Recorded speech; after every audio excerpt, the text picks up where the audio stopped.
If you're a fan of music and you miss the days of appreciating the artwork associated with it, you're probably going to like this lo-fi solution called TuneShine. It's all of these tiny little LEDs, and the box syncs to the music service that you're using. So in this case, I have it synced to Spotify, and it's pulling in the AI Inside podcast, and it becomes a work of art that you can put anywhere in your house. And it's actually really nicely and uniquely crafted. It's kind of a boutique art piece. I talk about it in a full review on the Android Faithful podcast. First time I've heard of TuneShine, I think I heard of it on Instagram. I think I saw some sort of Instagram video about TuneShine, and I was like, wow, that looks really cool. And then I heard from the folks from TuneShine, and they offered to send me the hardware to check out.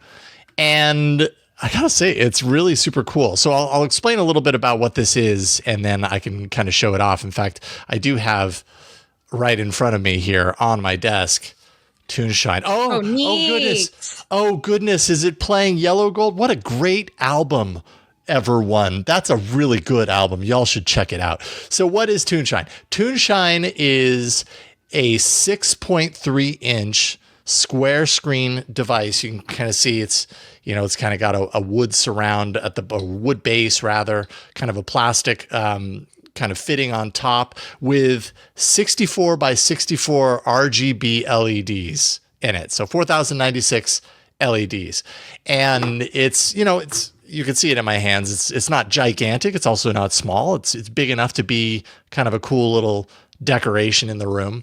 They do have apparently an aluminum frame version that's in the works as a limited edition, but I have the wooden one here. It's essentially, what you can see here is it shows album art. The whole idea of this is when you have it synced with one of your accounts, which I do have the app here. The app allows you to kind of check, which music sources you want to put it here. I've synced it with my Spotify, but you can connect it to more music. They do have a service. If you want to connect it to multiple services at once, it's 99 cents a month, $9.99 a year. That allows you to also do things like sharing a single device with friends and stuff, so that everybody's music can control instead of just one.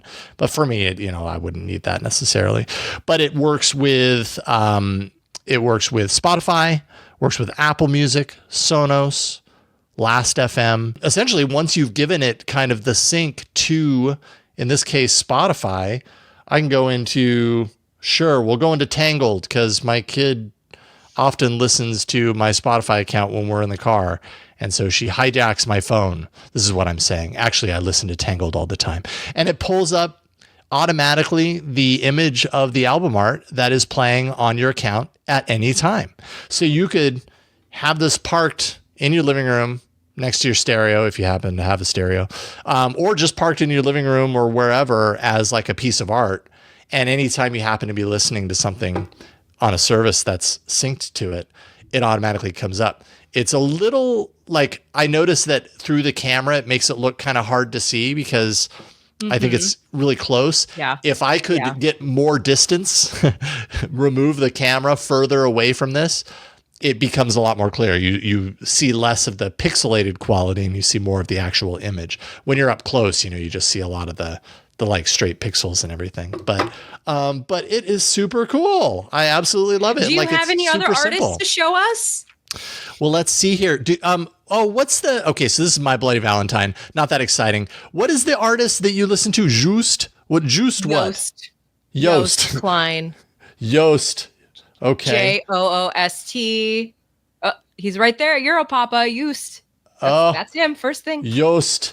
Oh, okay. So it's just Joost. Okay. So let's find some fun artwork. Just put on Europapa, because Lord knows what you're gonna get. I mean, I was gonna put on Europapa. Oh, it's the Unity. It's the Unity album cover. There you go. Interesting. No, yeah. Duh. There you go. Europapa. Joost Klein.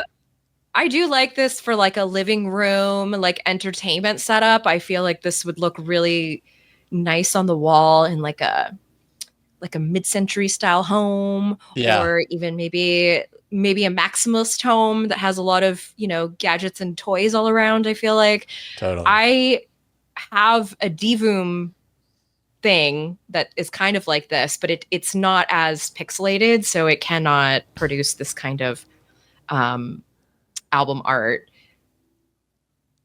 Yeah, it's pretty neat though, and it's got a total kind of like retro quality to it. Is this the one that you were looking for, Flo?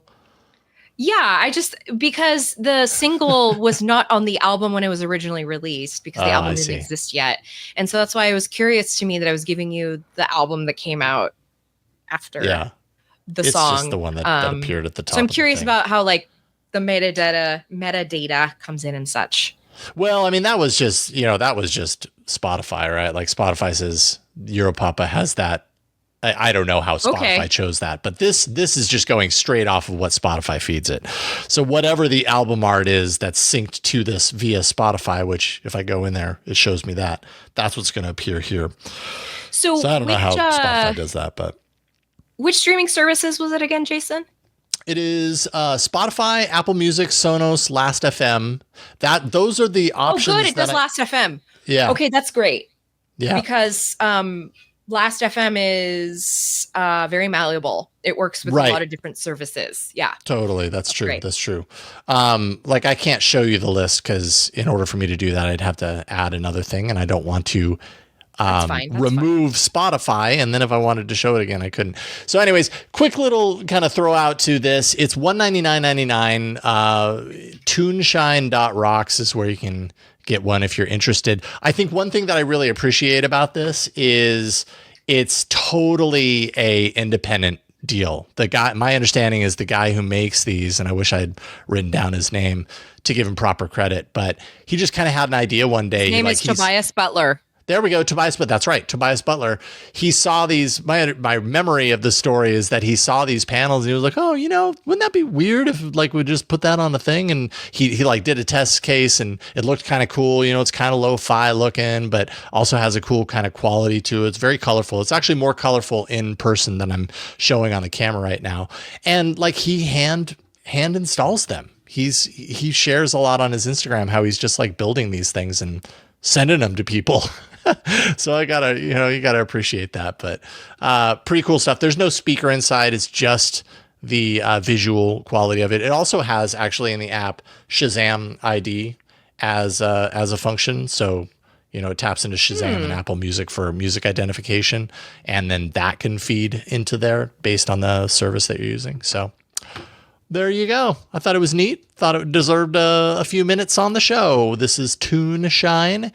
And I think that's pretty cool. I honestly thought that I was going to show this off when Ron is on the show because I knew Ron would really, really appreciate this. But I'm happy you're here, Flo, so that we could get Yoast in the mix. That's important too. So I mean, honestly, I'm considering, I really like these kind of things. It would just be Yoast all the time. Yeah. People will be like, is that an official Yoast merch? And I'd be like, no. You could do that because you can set a default image that it opts for when nothing is playing. So we could put Android Faithful logo there, or we could put Yoast right, the there. Android Faithful logo, correct. Yeah. Correct. Yes. Yeah. So anyways, and apparently right now it's showing Fear and Loathing in Las Vegas. Okay. Anyways. All right. There we go. Tuneshine.